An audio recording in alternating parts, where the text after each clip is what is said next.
দর্শক, পর্যায়ে ইলিশের বাজার পরিস্থিতির খবর জানতে আমরা পটুয়াখালী চলে যেতে চাই। সেখান থেকে যুক্ত হচ্ছেন সহকর্মী এম কে রানা। রানা, পটুয়াখালীতে এখন ইলিশ কেমন ধরা পড়ছে এবং দাম সম্পর্কেও জানতে চাই আপনার কাছে।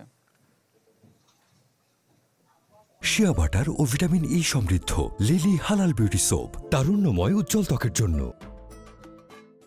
হ্যাঁ আতিক, আমি এখন দাঁড়িয়ে আছি পটুয়াখালীর বৃহৎ মৎস্য বন্দর মহিপুর মৎস্য বন্দরে।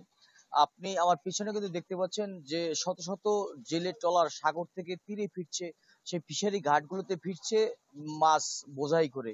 ফলে কিন্তু আগের থেকে কিছুটা অংশের দাম কমলেও মাছের দাম বা মাছ যত ট্রলার ঘাটে ফিরবে মাছ নিয়ে, ততই দাম কমার সম্ভাবনার কথা বলছে আড়ত মালিকরা। কথা বলেছিলাম এখানকার যারা মৎস্যজীবী এবং আড়ত মালিক রয়েছে তাদের সঙ্গে। তারা যেমনটি জানিয়েছে, এখন পর্যন্ত 1 কেজির উপরে যে ইলিশটা সেটি 1900 থেকে 2000 টাকা কেজি হিসেবে বিক্রি হচ্ছে।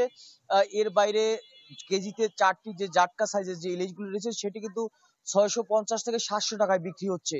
এখনো পর্যন্ত দাম না কমার কারণ হিসেবে তারা যেমনটি বলছেন যে জেলেদের যে প্রতিটি ট্রলারের যে তেল খরচ এবং জেলেদের যে আনুষঙ্গিক খরচ সেটি মিটিয়ে যদি পর্যাপ্ত করে মাছ ধরা না পড়ে, তার ফলে কিন্তু আসলে তাদের যে দাম সেটি কমছে না।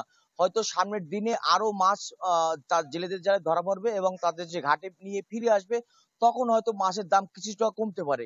এর বাইরে আবহাওয়া অনুকূলে থাকায় কিন্তু আসলে প্রতিদিনই হয়তো সকালে যে মাছ ঘাটে এসে নামিয়ে দিয়ে আবার বিকেলে নাগাদ কিন্তু আসলে তারা গভীর সমুদ্রে ফিরে যাচ্ছেন।